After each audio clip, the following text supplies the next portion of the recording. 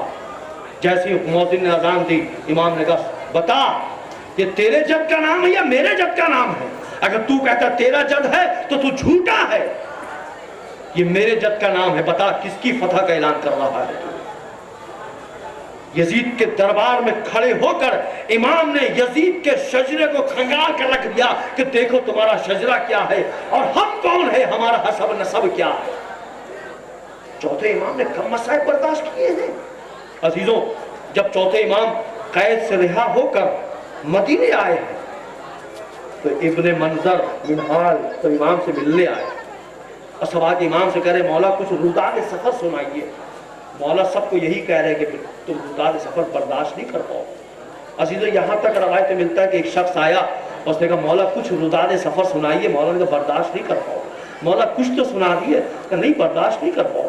جب اس نے بہت زیادہ اصرار کیا تو مولا نے اس کو کان میں بلایا, بلا کے کان میں کچھ کہا, بس جیسی کا اس کی روح وہیں پر پرواز ہو گئی. برداشت نہیں کرا. پتہ نہیں امام نے کیا کہہ دیا تھا اس کو کہ برداشت نہیں کر پایا. وہ سوچے کون سے مسائل آخر چوتھے امام نے برداشت کیے تھے, کون سے ایسے مسائل تھے. جب امام سے پوچھا گیا کہ آپ کو تکلیف کہاں پہنچی, مولا کی زبان یہی جملہ آیا, شام الشام الشام, ہائے شام ہائے شام ہائے شام. اللہ اکبر. اور جب ابن منظر آئے اور ابن منظر نے آ کر کہا مولا کچھ روداد سفر سنائیے, مولا نے برداشت نہیں کر پاؤ. جب ابن منظر نے اصرار کیا تو مولا نے کہا ابن منظر کربلا سے شام تک جاتے جاتے